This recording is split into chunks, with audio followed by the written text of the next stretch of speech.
Welcome to the workshop in material text. I'm John Pollock. I'm one of the co-directors of the workshop. And with me tonight is Jerry Singerman, Penn Hello, Press. everyone. Zach Lesser, our other co-director, could not be with us this evening, sends his apologies. And also with us is Philip Mogan, our erstwhile organizer. Hi, everyone. So we are, strangely enough, plowing through the semester, and it's great to see you all back. As ever, if you have questions, concerns, want to get on email lists, just let us know and we will keep you posted of our various doings. And I'm really looking forward to introducing our speaker this evening, Diego Pirillo. Hi, Diego, welcome. Diego is joining us this evening from Dartmouth College, where he has spent his pandemic year, I guess I should call it, his COVID year in residence at Dartmouth.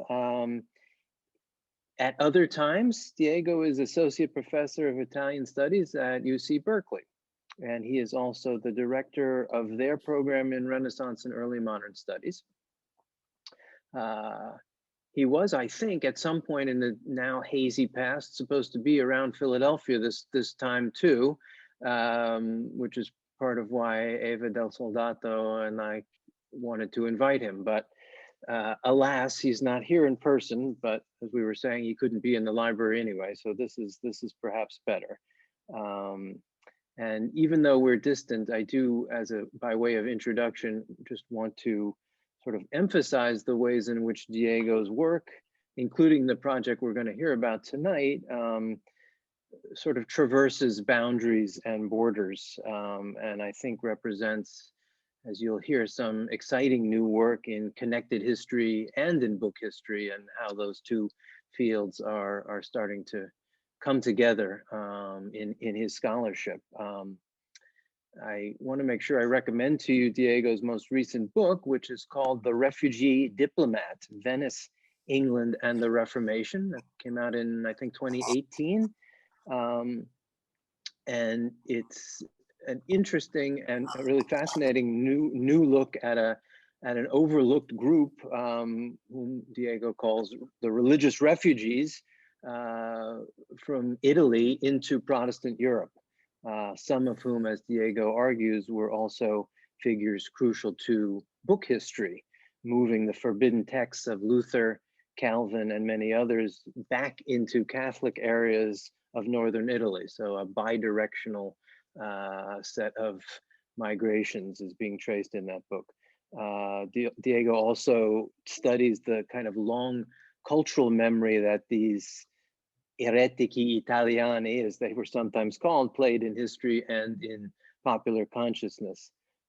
So one of the things that's amazing about this book is that his archival investigations go from the Venetian state archives to the state papers of Tudor and Stuart England, and to libraries throughout Europe and North America.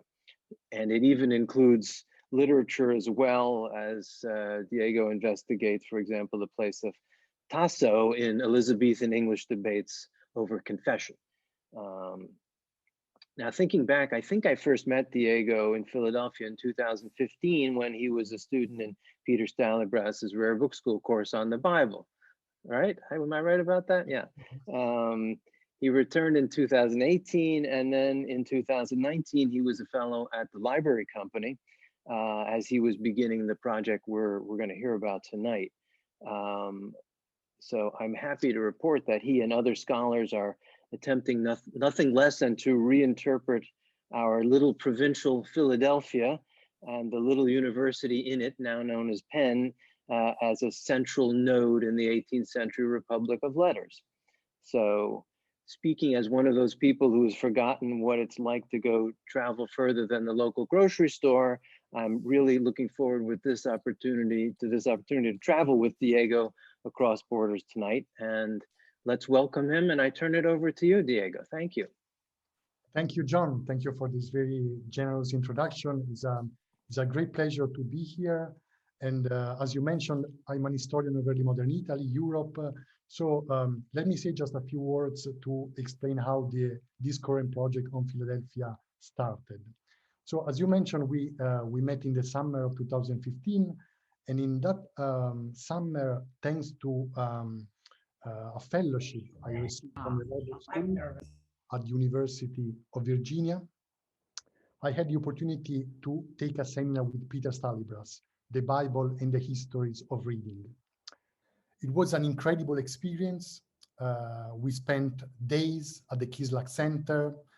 Peter guided us through dozens of Bibles, Book of Hours, sermons, poems, primers, showing us the many material forms in which knowledge of the Bible circulated throughout the Middle Ages and the early modern period.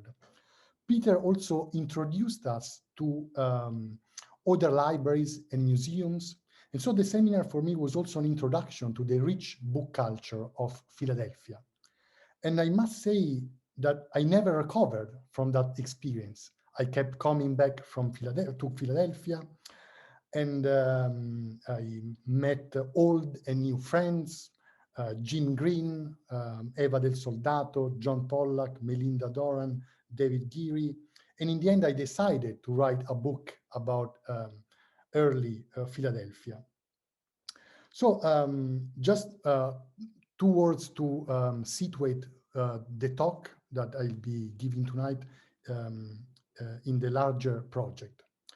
So as I mentioned already in my abstract, and as is well known, between the Renaissance and the Enlightenment, European scholars envisioned themselves inhabiting a republic of letters that transcended political and religious divisions and was bound together by the common goal of sharing and advancing knowledge. This imagined community has been variously described as the age of polymaths and generalists who moved freely between the two cultures, or as the epoch that invented the intellectual, who claimed his status and independence vis-a-vis states and churches, or even as the birthplace of the modern notion of objectivity, nourished by the ideal of impartiality in relationship to both others and oneself. Feminist studies and network theory have further enriched our understanding of the Republic of Letters, recovering the role of female scholars in early modern science and using big data to map the correspondence of figures such as Athanasius Kircher, Voltaire, and Benjamin Franklin. My book is still a work in progress, but what I'm trying to propose is a new interpretation of the Republic of Letters that decenters its history in 3 main ways. First, by decentering Europe.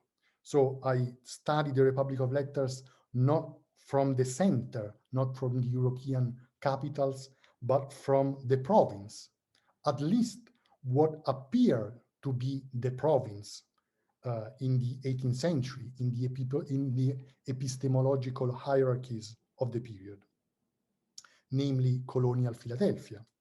But as I then show in my project, Philadelphia was a very dynamic province, was not simply the recipient of ideas coming from Europe, but was in fact a center of information that at times challenged and also updated the European intelligentsia on a number of topics, from botany to electricity to Native American diplomacy.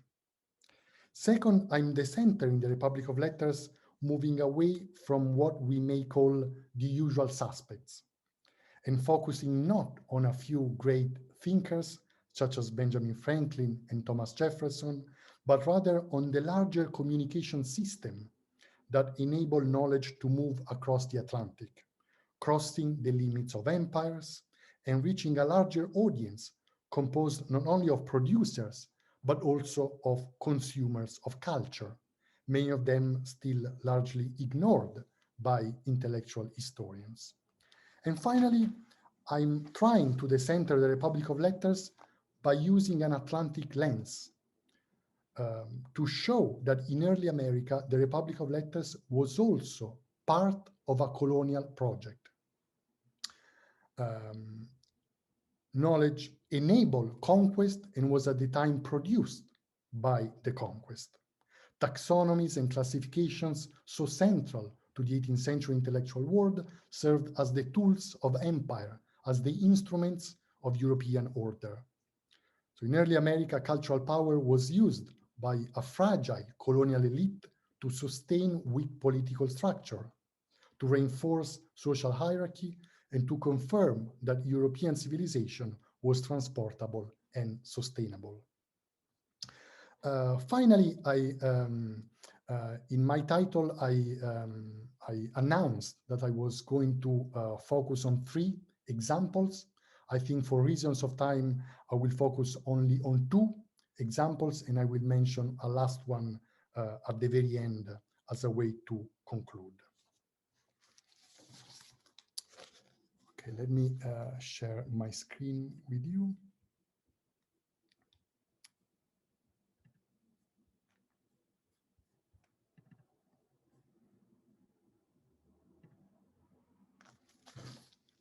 And also for reasons of time, I won't be able to read the citations that you will see in the slides, but I'd be happy to go back to them during the Q&A. So how to organize a library has been described as a paramount metaphysical problem.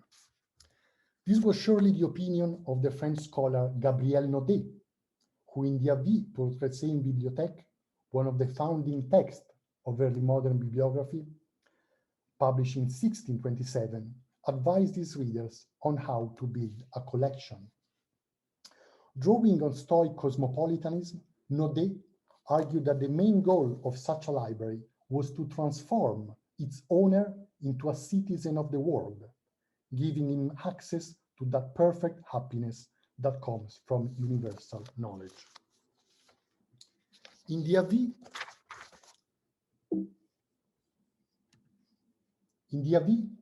Naudet gave attentive consideration not only to the content of this universal library, explaining what authors and what genres should be included, but also to its order and disposition.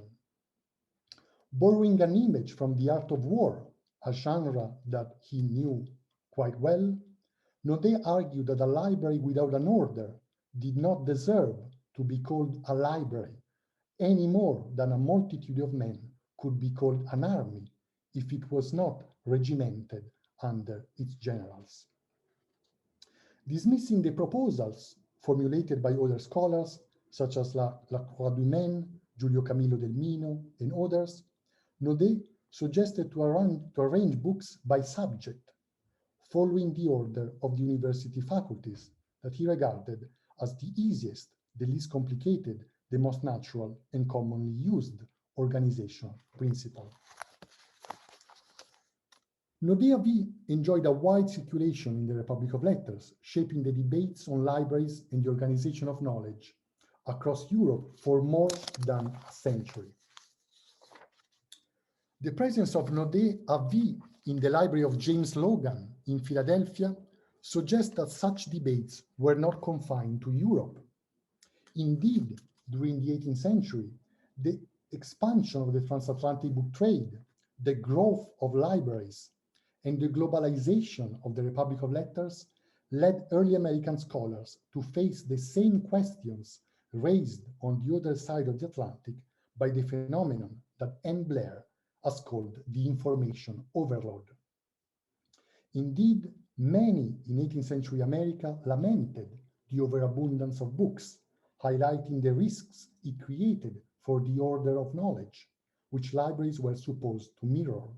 Advice manuals, such as Cotton Mather's famous Manuductio ad Ministerium, suggested readers way to navigate the ever-growing amount of publication, pointing out on what subjects and what authors to concentrate. In 1793, the Harvard librarian Thaddeus Harris argued, I quote, that books have become so exceedingly numerous as to require uninterrupted attention.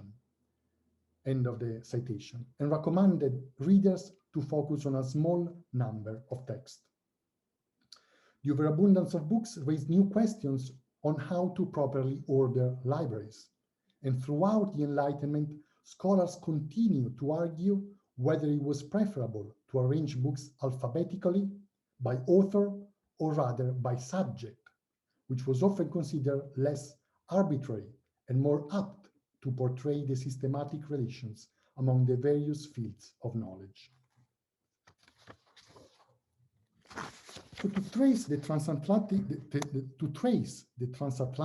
debate on libraries and the organization of knowledge, in this talk, I will examine several scholarly collections from 18th century Philadelphia, those of James Logan, Isaac Norris II, and then I will conclude mentioning the Library Company of Philadelphia, founded by Benjamin Franklin in 1731.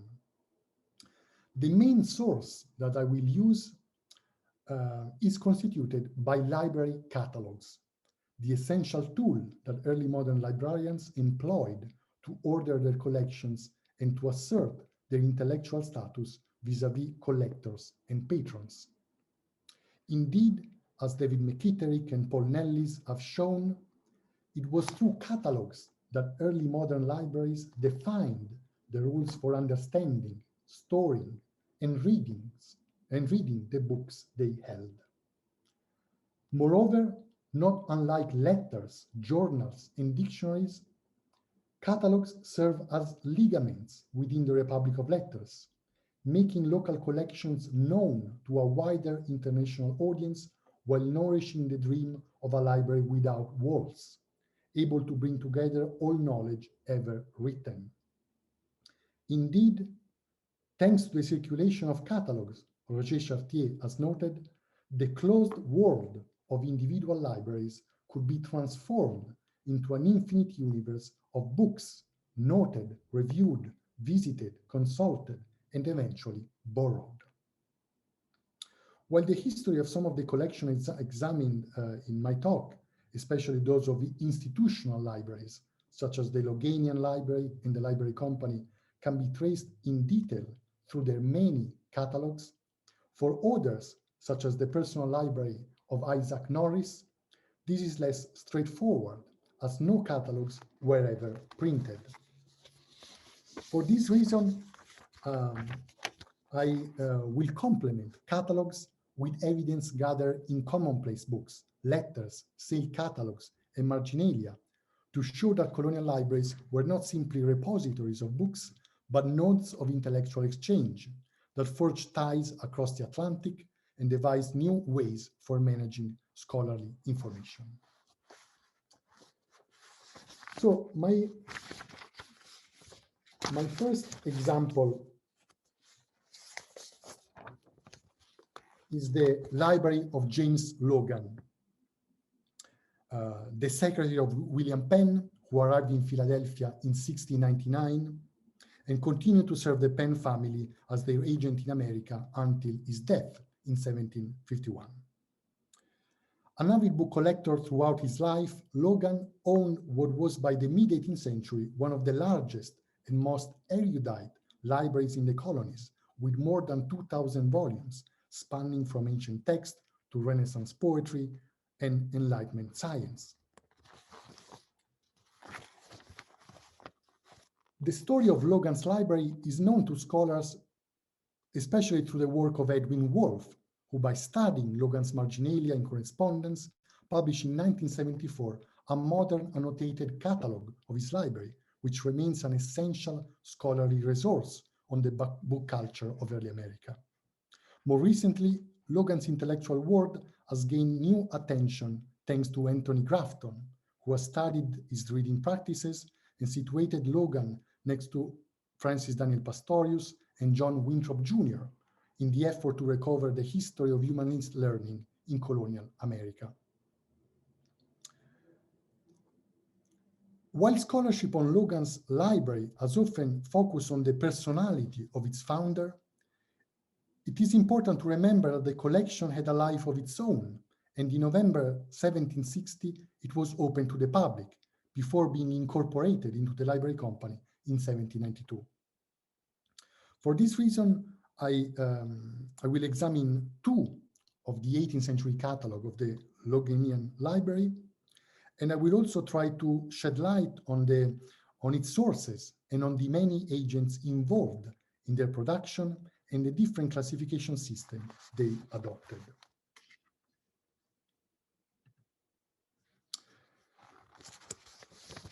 So on May 6, 1747, Logan wrote to the London bookseller John Whiston, sharing with him his intention to leave a library in Philadelphia for the use of the public, which will have most of all the Greek authors in it, with all the Roman classics and most of the most valuable authors since in Latin, and diverse in modern languages as English, French, and Italian, and some of the Oriental, for I always loved a book, and the Greek language especially, having been a buyer of them considerably above all these 50 years.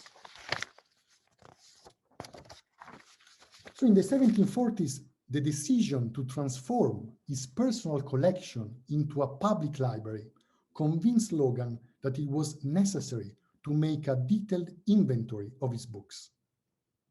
As his library suggests, Logan had a keen interest in catalogs.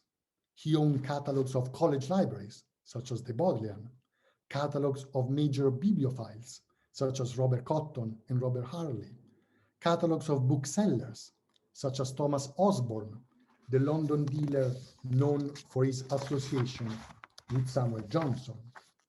Logan was also familiar with the rich continental literature on the organization of libraries and had copies not only of Naudet or Naudet's Avis, but also Gesner's Bibliotheca, Lipsius de Bibliothecis, More of Polistor, and Bayet's Jugement des Savants.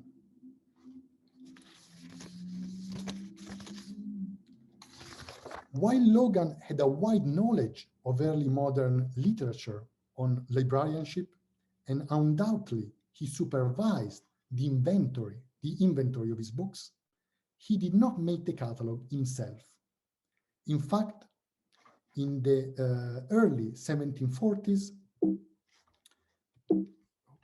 he assigned the task to his son-in-law, Isaac Norris II, also a great book collector, whose library I will examine in the second part of my talk. And here you can see the manuscript catalog made by Norris between 1743 and 1744, a catalog that was made when Logan's library was still in Logan's plantation house at Stanton. Norris arranged the books by subjects, dividing them into 12 different groups, and for each of them, he wrote down place and date of publication.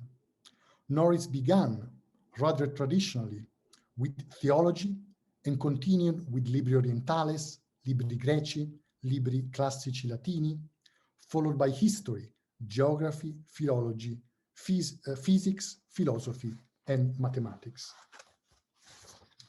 Finally, the last section of the catalog was dedicated to books in modern vernaculars, namely Italian, Spanish, and French.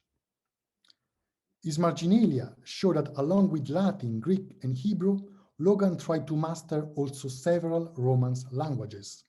For example, he read Castiglione's Courtier in Italian and in the Spanish translation by the prominent Spanish poet Juan Boscan, paying attention not only to how the latter had translated specific terms, such as prezzatura, disinvoltura, or mediocrità, but comparing the two versions systematically, noticing also when Boscan had omitted passages from Castiglione. Logan, who began studying Italian before moving to America when he was a young student in Bristol, owned what was possibly the largest Italian library in colonial America, and had copies of works by Dante, Petrarch, Boccaccio, Machiavelli, Guicciardini, Tasso, Sarpi, as well as several Italian translations of ancient and modern authors, from Lucretius to Tacitus to Joseph Addison. Although it was not exhaustive and never found its way to print, Norris's was the only catalogue of the library that was completed during Logan's lifetime, when the books were still on the shelves of his plantation house at Stanton. A second catalogue appeared in 1760, when the library had moved to the new building on 6th Street, of which we still have Logan's sketches. This catalogue was much larger than the previous one and included more than 2,000 titles versus the 990 listed by Norris. Supervised by Logan's son William, the catalogue was compiled by the Berlin emigre Wilhelm Ludwig Weiss, a lawyer and a newspaper publisher who then served as librarian of the Loganian Library for 8 years. William Logan's manuscript notes, entitled Instructions for Making Out a Catalogue of Late Mr. Logan's Library, preserved in the Logan Papers at the Historical Society of Pennsylvania, give insight into the making of this second catalogue. The instructions required Weiss to, I quote, place all the books agreeable to their size and to make out a catalogue with due regard to the subject of the books. Logan, as you can see here in this slide, arranged the books into 10 subjects, starting with divinity and religion. At the end of the instructions, he also gave Weiss guidelines on how to describe each book and on what kind of bibliographical information he should focus on. It's remarkable that when compared with the Finnish catalogue printed in 1760, so it's striking the extent to which Weiss dismissed the instructions he had received from Logan and largely restructured the list of subjects. At times, he grouped together areas of knowledge that Logan had divided. For example, in the first section of his catalogue, entitled Divinity and Ecclesiastical History, Weiss combined theology and history together and listed side by side not only Catholic and Protestant authors, but also Christian and non-Christian texts, situating Bibles next to the Quran and the works by Confucius that Logan owned in the edition published by the Jesuits in 1787. Weiss also added new subjects to his catalogue that were entirely absent from Logan's instructions, such as voyages and travels, or orators, poets, fables, and romances, or again, books of arts, liberal and mechanical. Finally, Weiss ignored Logan's request of making an additional alphabetical list of authors and only arranged the books by subjects. I think this, the Weiss's independence from Logan's instruction is a great example that shows well the tensions behind early modern catalogs and the many agents involved in their making, such as collectors, heirs, relatives, librarians, catalogers, printers, who often disagreed on how to describe and classify books. So I move now to my second example, which is the library of Isaac Norris II. If in colonial Philadelphia, Logan's library was regarded as the largest, I quote, as the largest and by far the most valuable collection of the kind in this part of the world, as Benjamin Franklin described it, it was by no means the only one. While it is well known that Logan constituted, at least initially, an inspiration for the library company, his influence on the collection of his son-in-law, Isaac Norris II, the Quaker leader of the Pennsylvania Assembly, who supervised the purchase of the Liberty Bell, has been almost completely neglected. Originally located at Fairhill, where the Norris family had its main residence, the library counted around 2,500 books, mostly in Latin, English, and French. Although it was one of the most significant scholarly libraries of colonial Philadelphia, the division of Norris's collection at the end of the 18th century, decided by his son-in-law, John Dickinson, left his library largely unexplored. While it never became public like Logan's, evidence suggests that Norris's books circulated and were available to friends and visitors. Indeed, in early modern libraries, the boundary between private and public was often porous, and even personal collections, far from being places of solitary reflections, were in fact open to a variety of readers, serving as nodes of intellectual exchange. James Green and Peter Stalibras have suggested that Franklin had access to Norris's library and found there James Howell Lexicon Tetraglotton, a multilingual dictionary that he then cited in Poor Richard's Almanac. Borrowers, however, were not always careful, and sometimes Norris lamented the conditions in which books were returned, as in the case of Johann Sleidan's General History of the Reformation, which came back, Norris noted, miserably scribbled and abused. Nonetheless, Norris did not cease to believe in the Republic of Letters' ethos of sharing knowledge, as he saw exemplified in the library of the English freethinker Anthony Collins.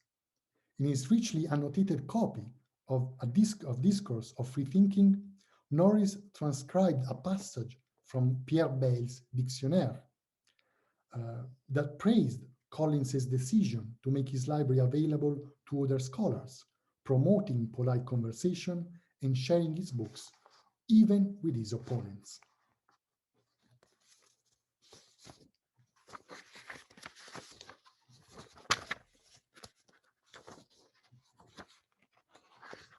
Although Norris never made a catalog of his library, at least to my knowledge, his lengthy annotations, never transcribed or translated, give plenty of evidence about the ways in which he organized and classified his books. Most commonly, Norris used the blank pages at the front or at the end of a book to add indexes, listing the various titles included in the volume, as in his copy of Pascal's Pensées at the Kislak Center. Often, along with indexes, Norris also added bibliographical information about authors and publication history. In his copy of Celio Agostino Curione's Saraceniche Storie, that you can see here in this slide, Norris copied a long passage from Antoine Tessier' Éloge des Hommes Savants that introduced the author of the work, as well as his more famous father, the Italian humanist and radical heretic Celio II Curione. While Norris's notes might seem at times rather scholastic and pedantic, a closer look suggests that Norris employed the methods of historia literaria, a discipline that scholars such as Rudolf Bloom and Alfredo Serrai have considered the antecedent of modern bibliography.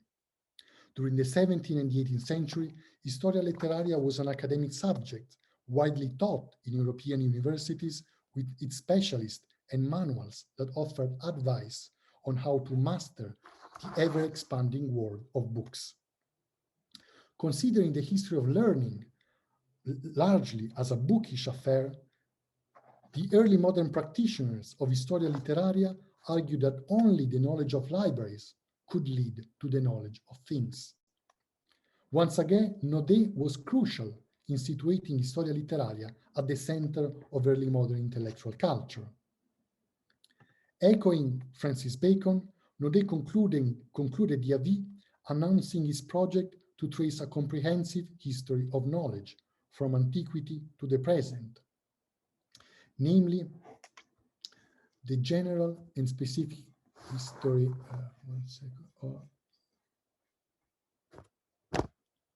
of learning of books, the evaluation and criticism of authors, the name of the best and most necessary for each faculty, the blight of plagiarists, the progress of sciences, the difference of sects, the revolution of the arts and disciplines, and so on.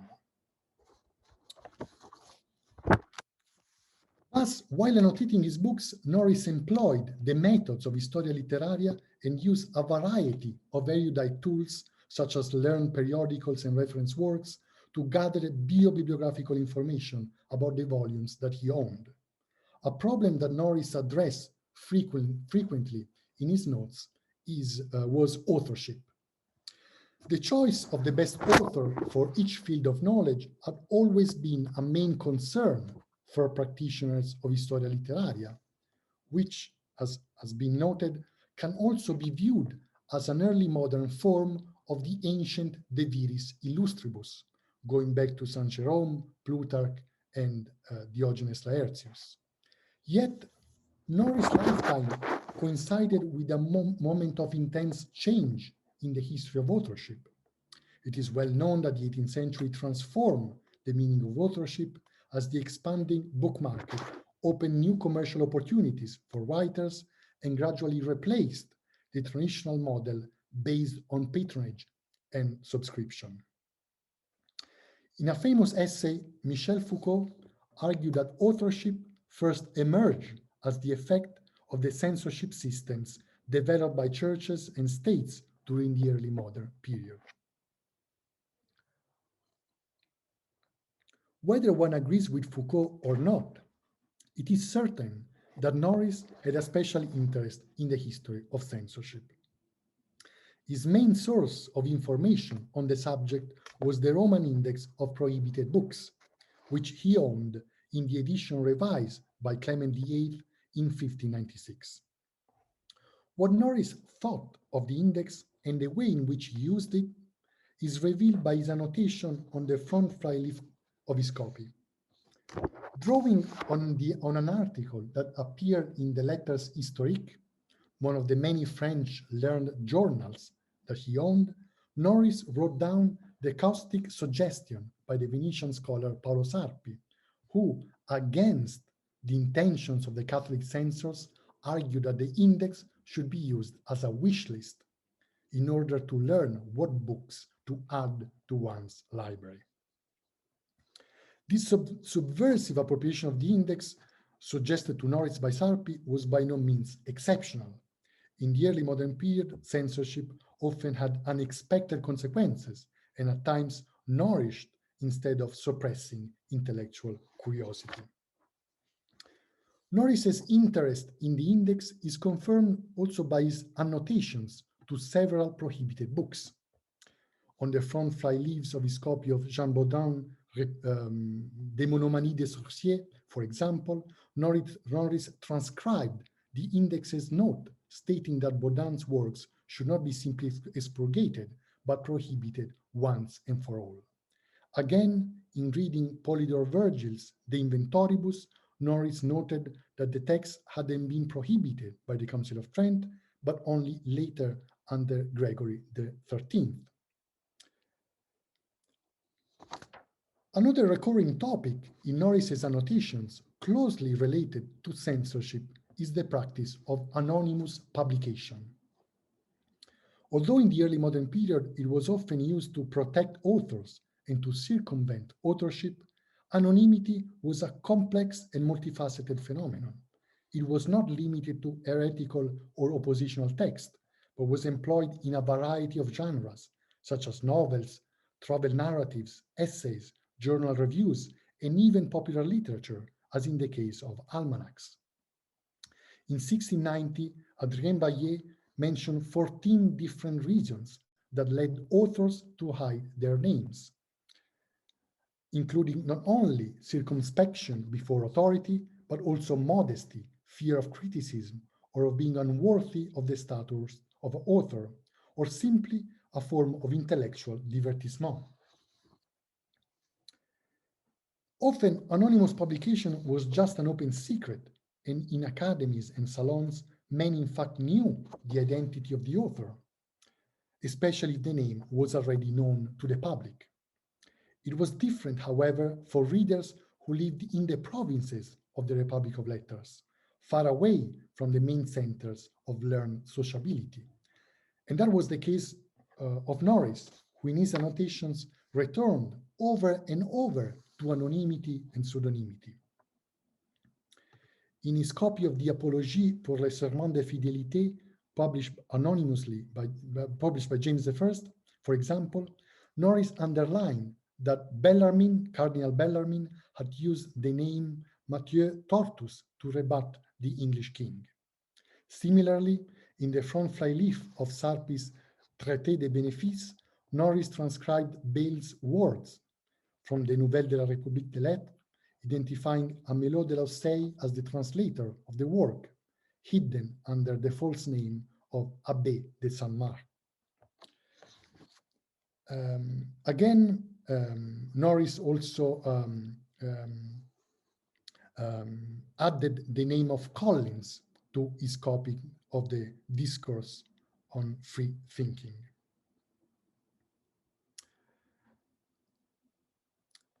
The authorship of the Discourse of Free Thinking was far from a mystery and was in fact revealed by his printer, John Darby, when the text was still in press.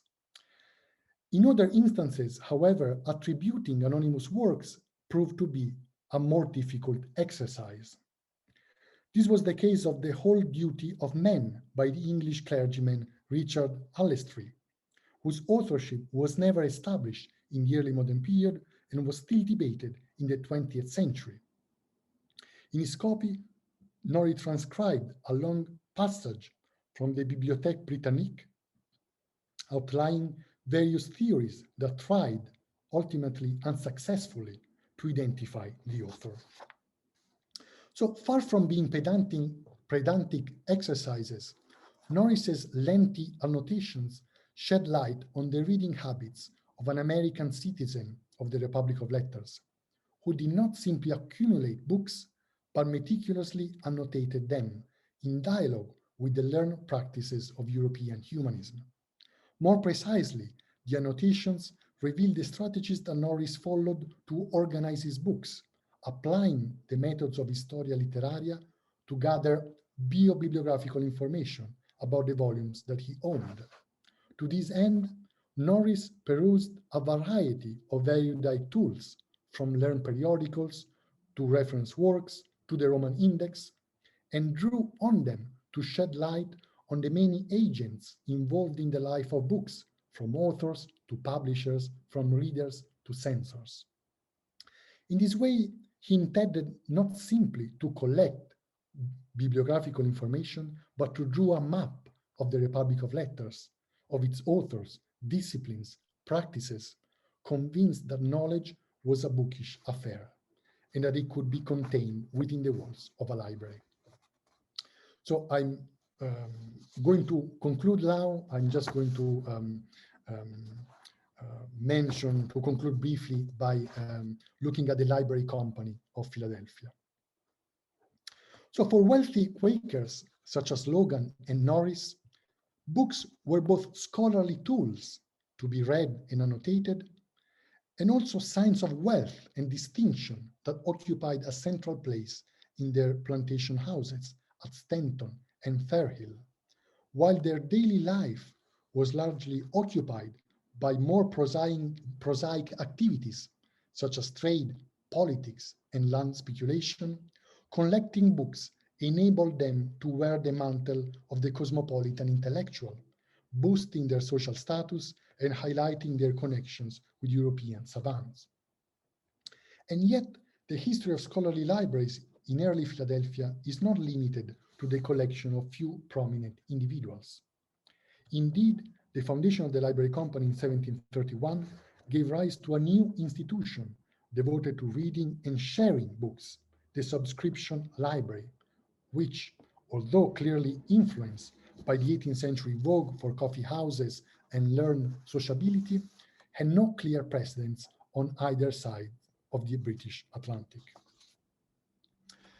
And so I have not enough time to go through the different catalogs of the Library Company, but I just want to conclude by showing you this very famous painting by Samuel Jennings, painter from Philadelphia, who then moved to London to study with Benjamin West.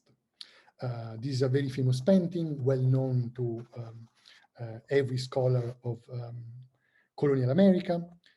Is entitled Liberty, Displaying the Arts and Sciences, or the Genius of America, Encouraging the Emancipation of the Blacks, and is commonly referred to as, I quote, the first anti-slavery painting by an American artist.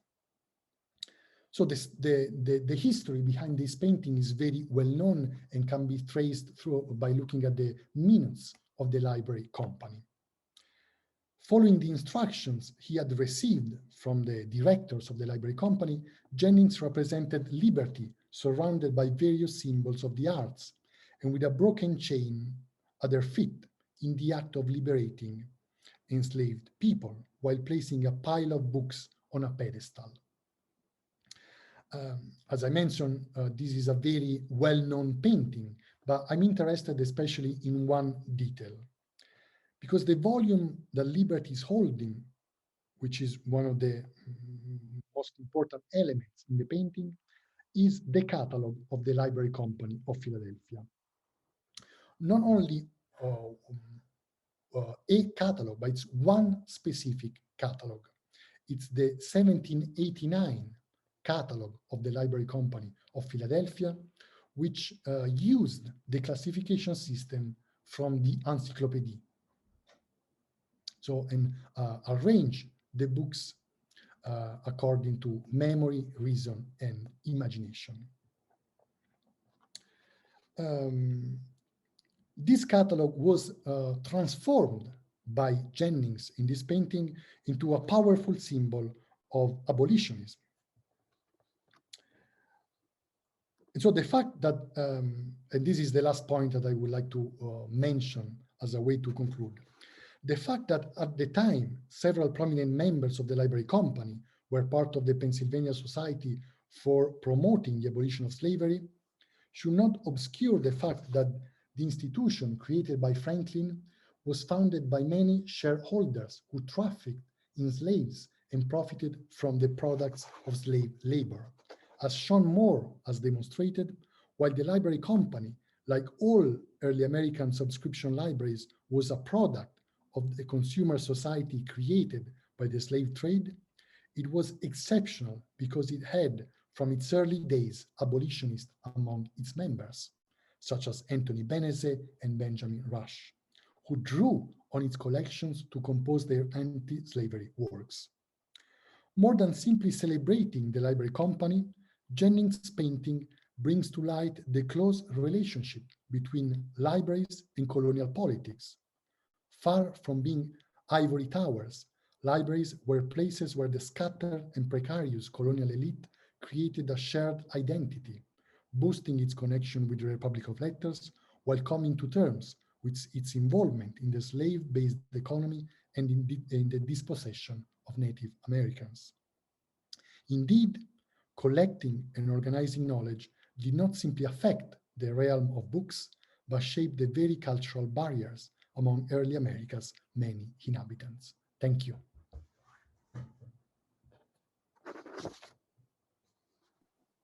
Thank you, Diego. Thank you so much. So we will regroup here. And if you perhaps want to stop the share of your screen, we can see each other. And just to remind everyone, if you would like to pose a question, the floor is open. If you use the raise hand feature in the reactions tab at the bottom of your Zoom screen, you can set yourself into the queue to ask a question. If you'd like to pose questions in the chat, I will do my best to read those out as well. So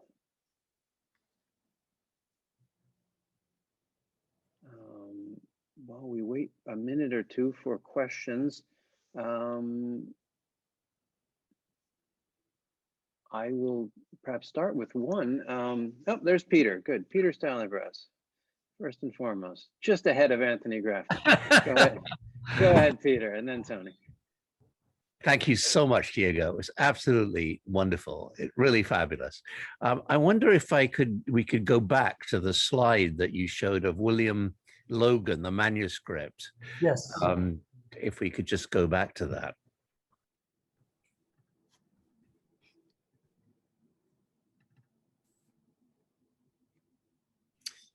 So what interested me here was actually on the right-hand side. I'm presuming that the numbers on the right are the numbers in which they were ordered, the books, that I know anyway, later on the library company put the books in the order which they arrive when they bought a book, if it's number 270. And it's one way of actually organizing them on a shelf that makes sense in the sense that, but it's no use for browsing.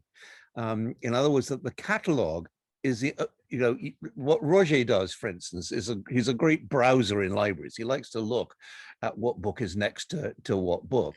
But if you have this system, it's got this great advantage. The great advantage of it is that you don't have to move all the books around all the time. You just literally, as you get a new book, but the catalog is the crucial device. It's literally how the librarian can find the number if they find 370. And the question is this: do you think this originated with Pastorius in his commonplace book? Because what he's endlessly trying to do is to find a way that commonplace books are typically empty. They're full of headings with not very much under any one heading. And Pastorius realized that if you simply put them in by number, you can actually use much less paper. You just go bang, bang, bang, bang, bang.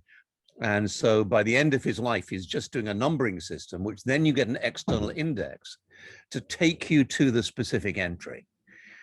And I'm presuming that this catalog is doing the same kind of thing. And I want to know when these catalogs originate, which have numbers, which are purely arbitrary. They're just arbitrary about when the books they arrive. And the second question is, to what extent can they not be arbitrary, completely arbitrary? Because you can see at the top of the page, it says in folio, in capital F.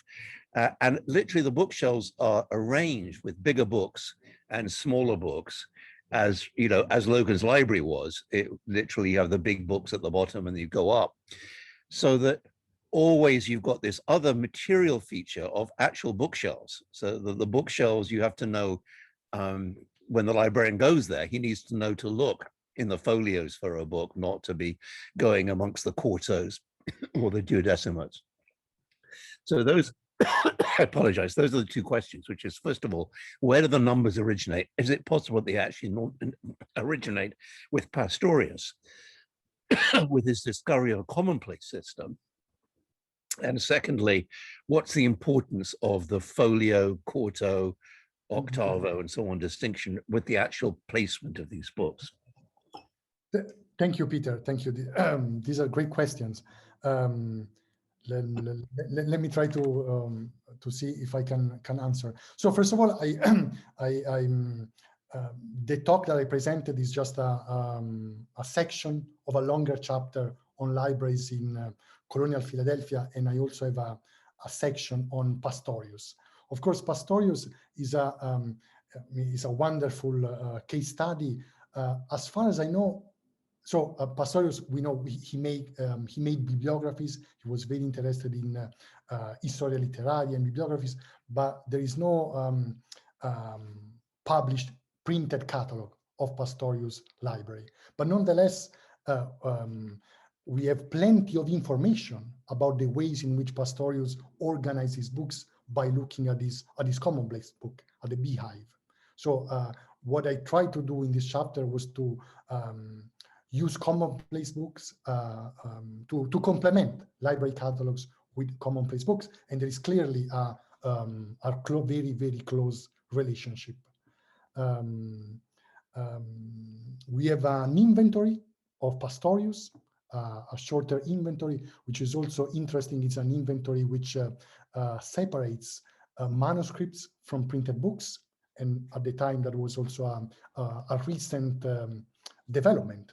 Until the 17th century catalogs put together manuscript and printed books. The other, your other point on the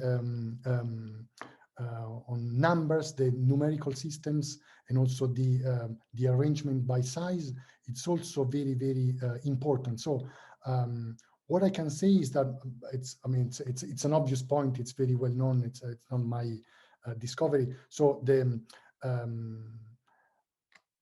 books in libraries, in early modern libraries, were often arranged in multiple ways.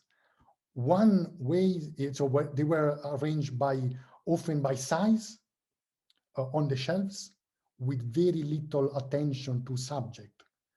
And so I think the numbers that we see here in the catalog, in the first printed catalog of Logan's Library, these are the numbers that I think they refer to the place of books on the shelves. But of course, the arrangement proposed by catalogs very often, I think almost always, if I'm not mistaken, did not correspond to the arrangement on the shelves, which was often more practical and followed size much more often.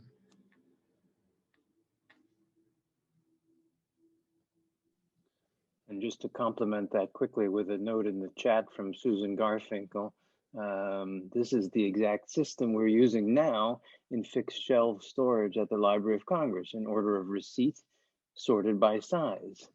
If we were to lose the key of the shelf list, we couldn't find the books. But we think Weiss himself imposed this system, just to follow up quickly, it sounds like, for when the books were moved downtown. Oh, but anyway, John, since you mentioned Weiss, so Weiss, when Weiss published this catalog, I think it's very interesting that he almost completely ignored the instructions he had received from William Logan. But one thing that he accepted from William Logan is this numerical system. So William Logan is the one who told him to indicate the place that books had on the shelves. And that's what was one of the very, very few things that he agreed on with Logan. Okay, great, thank you. Tony, go ahead. Well, thank you, Diego. That was absolutely fabulous. Wonderful, wonderful paper. The earliest numbering system I've run into is John Jules, who had numbers for the topics in his commonplace book, and he entered those in his books, and his secretary would then come along and copy out the passage in the proper place. So there's probably quite a story about numbers and information organizing. One just sees a bit, but it's undoubtedly older and much richer than I at least know. So I would just love you to say a little bit more about Norris's the relation between, as it were, literature and life in Norris, and the ways in which the library connects to his very active public, first mercantile and then public career. Thank you. This is a great question. So that's definitely it's a central aspect, I think, not only for Norris but for all the figures that I'm trying to examine in this project. And Norris II, but also his father, they were central in the political history of 18th century Pennsylvania. They were both speakers of the assembly. Norris's father was a personal friend of William Penn. And Isaac Norris II, is known because he was behind the purchase of the Liberty Bell, but he was also leading the Pennsylvania Assembly in a crucial moment in which, in the moment in which the Quakers lost their control on Pennsylvania politics, right after the 7-Year War. So it was really a crucial moment.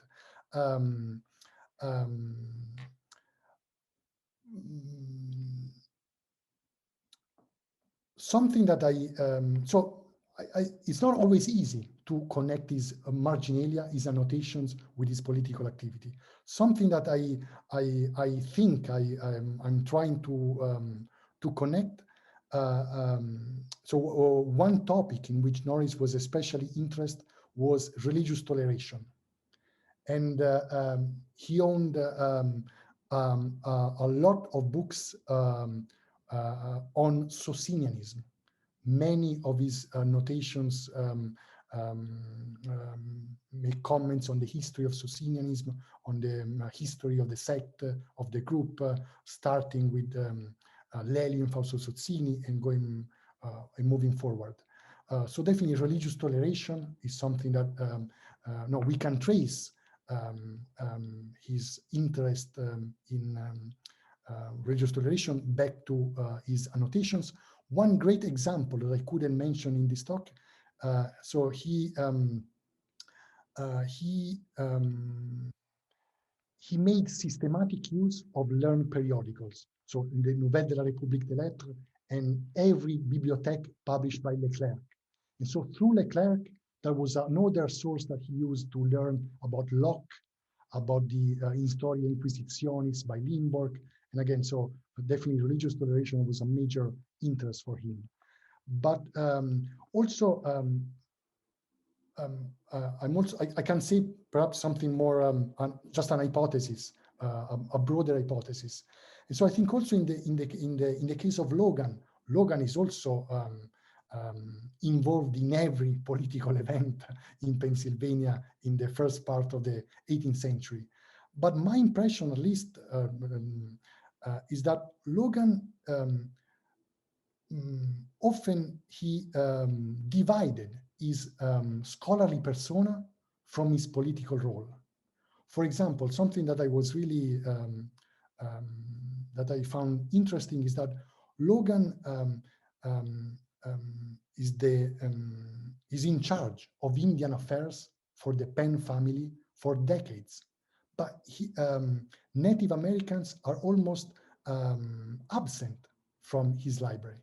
He has the Bible, the Algonquian Bible, translated by John Eliot, but I think it's the only text that he has on Native Americans. There is one note by Logan on the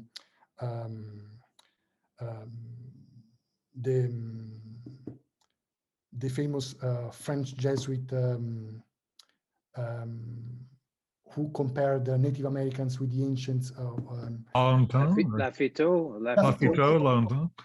So there is a brief note by Logan about Lafitau, but he did not have Lafitau in his library. And so I think several of these scholars separated their political role, their involvement in trade, in land speculation, from their authorial persona.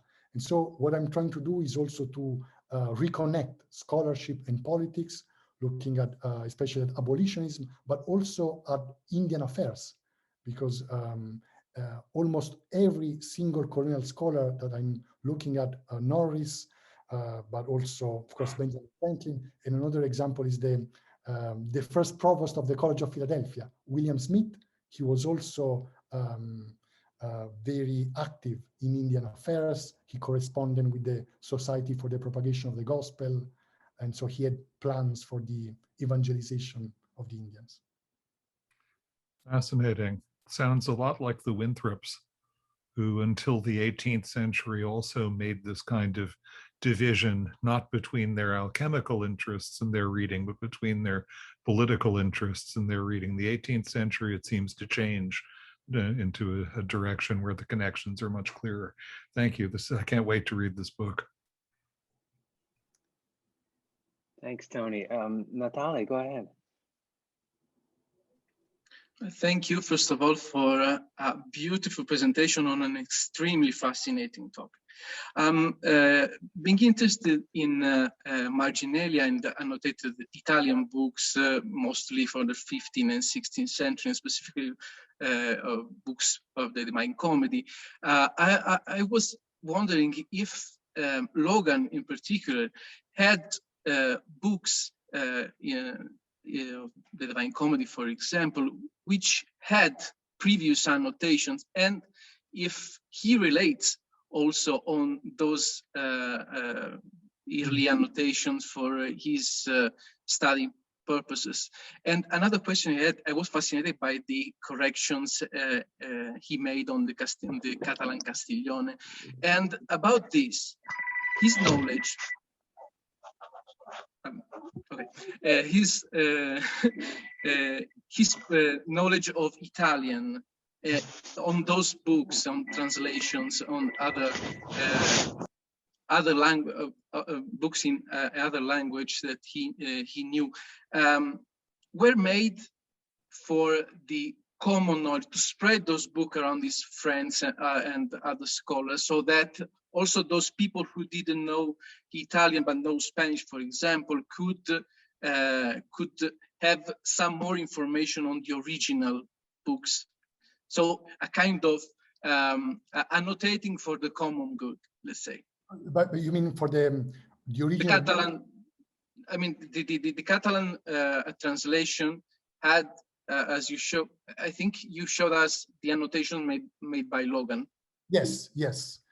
With corrections and about the Spanish text, the Italian text, which was lacking in some passages, or yes. Correct me if I'm wrong. So maybe these corrections, these adds that he makes in his books, and then could be useful to other people who had to manage those books. I mean, I'm talking about friends, other scholars. No, that's a great question. So one of the many reasons I became so interested in Logan is also that, again, at least to my knowledge, he had one of the largest Italian library in colonial America. So the number of books in Italian that he owned is quite exceptional, I think. So he had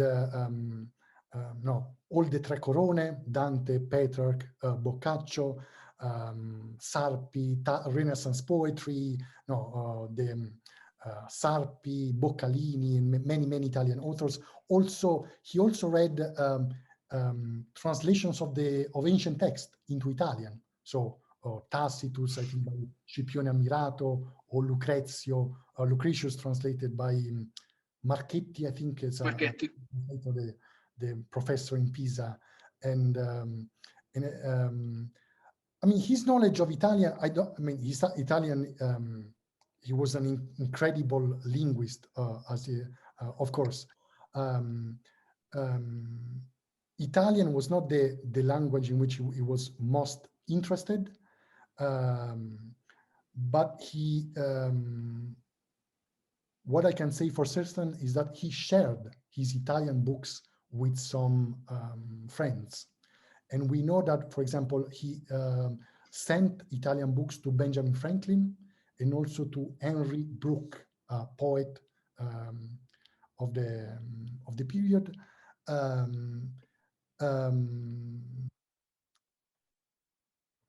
Let me show you just one other example has to do also with Italian books that so this is the Storia del Sarpi. by Paolo Sarpi. Sarpi is another Italian author that is really everywhere. It's really circulated widely in colonial America. This is the copy owned by Norris, Isaac Norris II, and there is a long annotation in which Norris is trying to shed light on the publication history of the work. So trying to recover all the different agents who participated in the life of this book. So the Dominis, Henry Wotton, James I, and so and again, I don't have evidence yet in the case of Norris, but also my impression is that since we know that Norris's library was open, that Franklin and others had access to Norris's library, I think that these long annotations, this is an annotation, by the way, that is Norris is drawing on the Bibliothèque Britannique.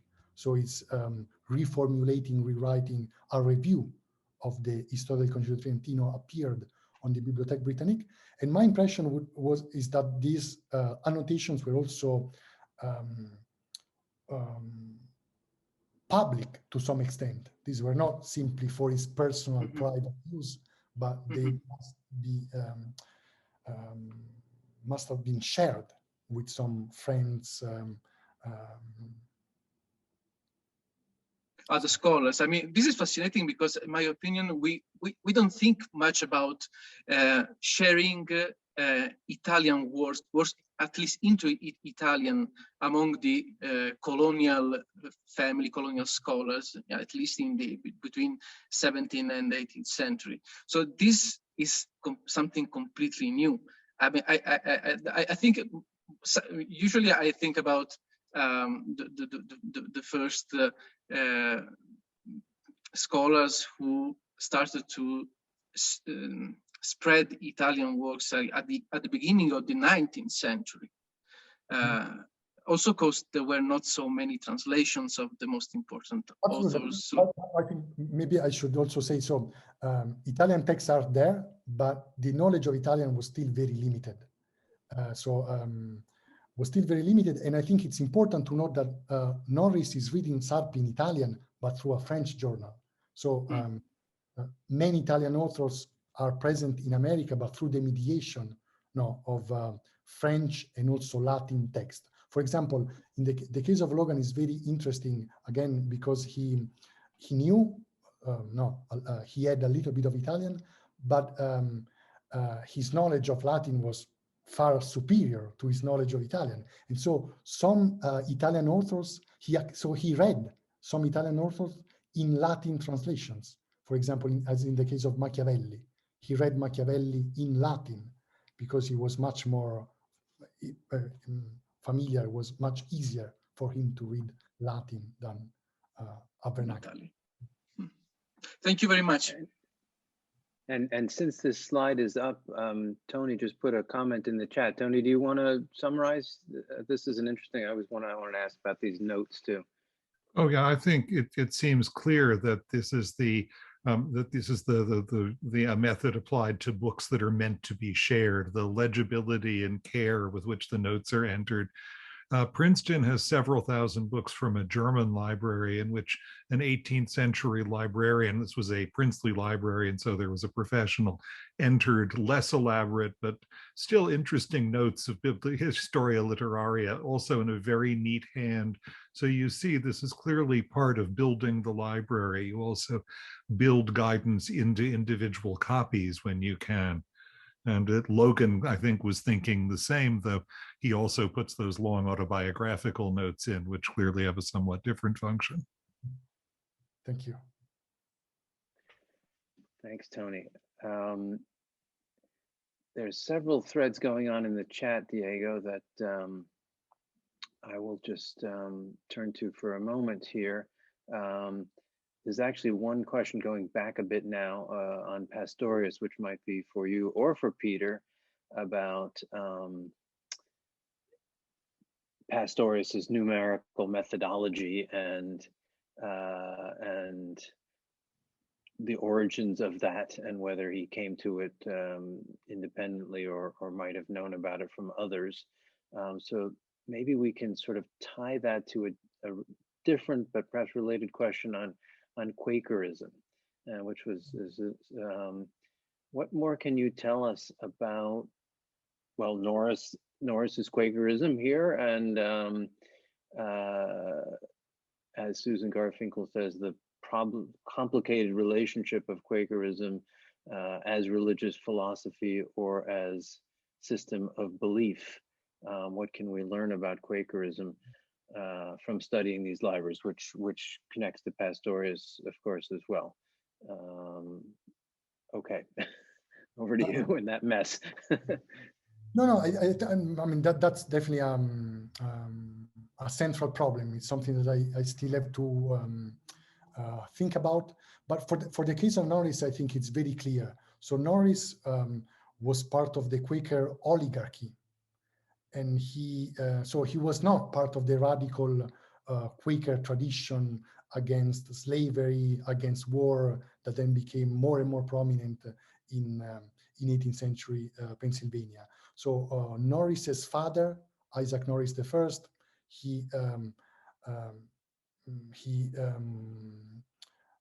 traded in slaves. So his ships transported slaves across the Atlantic. He had a major role in the early meetings in the 18th century, but he never voiced any concern about slavery.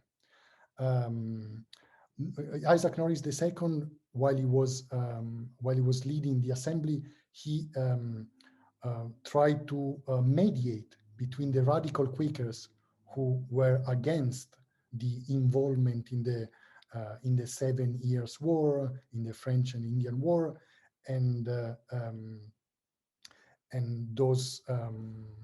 that part of the political elite in Pennsylvania who, on the contrary, pressed, wanted the creation of a militia.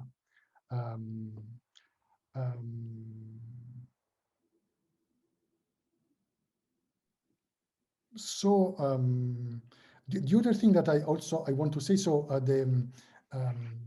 several of the protagonists of this book, of this project, Pastorius, Logan, Norris, they have all a very close relationship.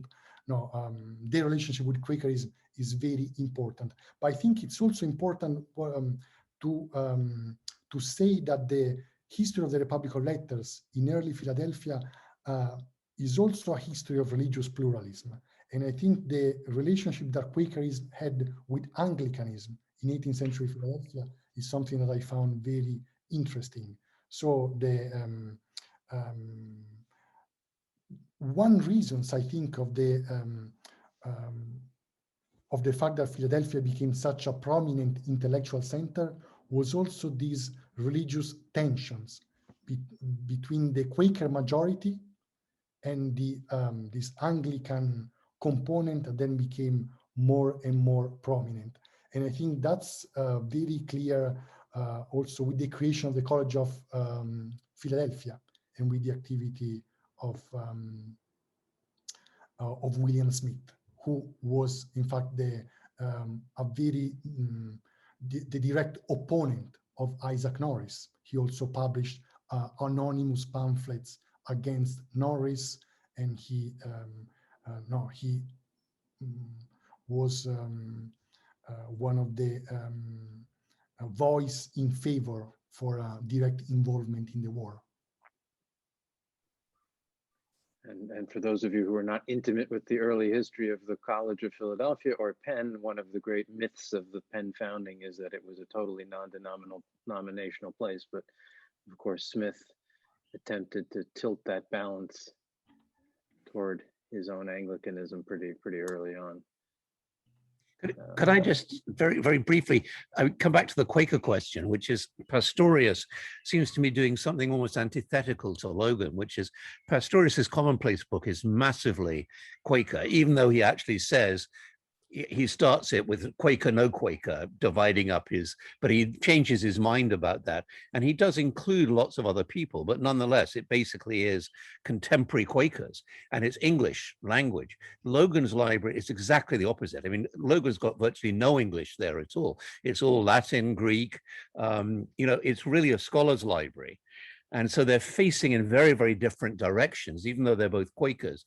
One faces towards the library company, and a library company that will be dominantly English, but incorporated into it is Logan's library, which is this completely, what makes the library company so extraordinary is it is basically dominantly an English language library in a way that Logan's library absolutely isn't.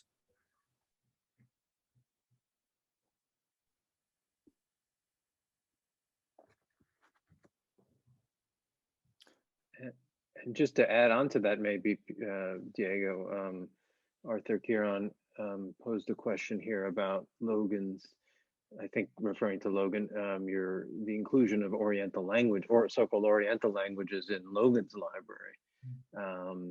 How does that fit in, Arthur asks, into this culture of religious pluralism and the differences between those kinds of collections? So that's definitely something I need to work more on. I don't know much about Logan's. I mean, I know about some books that are in Logan's library. So he had the Quran in the edition by Agostino Marracci. He was also very interested in the East Asia. He had the works by Confucius, translated by the Jesuits. He had several other texts on China.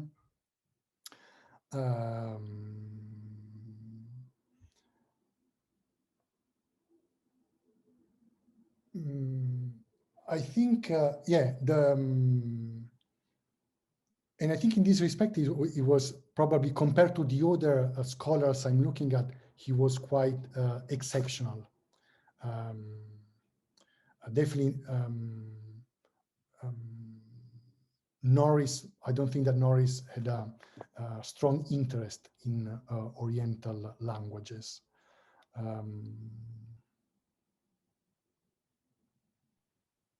But anyway, thank you. I mean, this is a great point. I have to think more about it.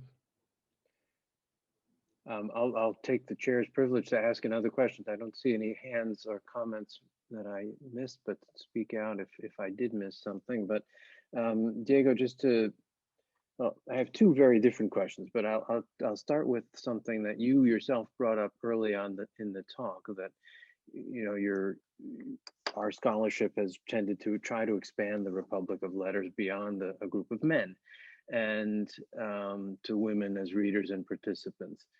And I'm wondering, in the context of colonial Philadelphia, where we know, particularly in the Quaker communities, but not only, even in William Smith's circle, that there were prominent women who were very much sort of intellectual part of things.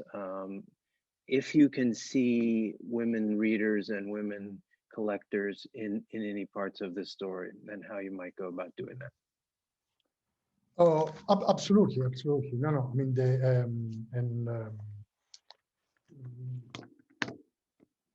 I haven't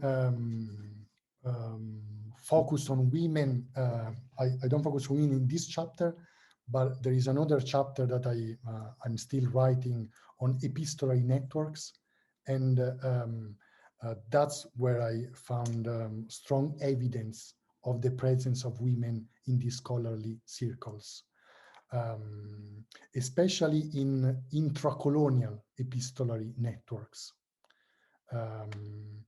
But I mean, the presence of women in the Republic of Letters, I think by now it's well known. So there has been a lot of work that has allowed us finally to recover the centrality of women in intellectual and scientific culture. I can. Yeah, and I think it's maybe Jessica Linker contributes a note in the chat here that some of Isaac Norris's books say "at Fairhill with Mother." Exactly. And Pastorius is another great example of a scholar who corresponded also with women, who copied writings by women. A great example that I found, I still have to write that, but it's a correspondence between Isaac Norris II and Susanna Wright, a poet and intellectual of 18th century Pennsylvania. And in a couple of letters, they corresponded about Pierre Bayle, about the biographies of Pierre Bayle, about the articles of the Dictionnaire. And so again, that's an example of how men and women shared the same readings, corresponded about the same books.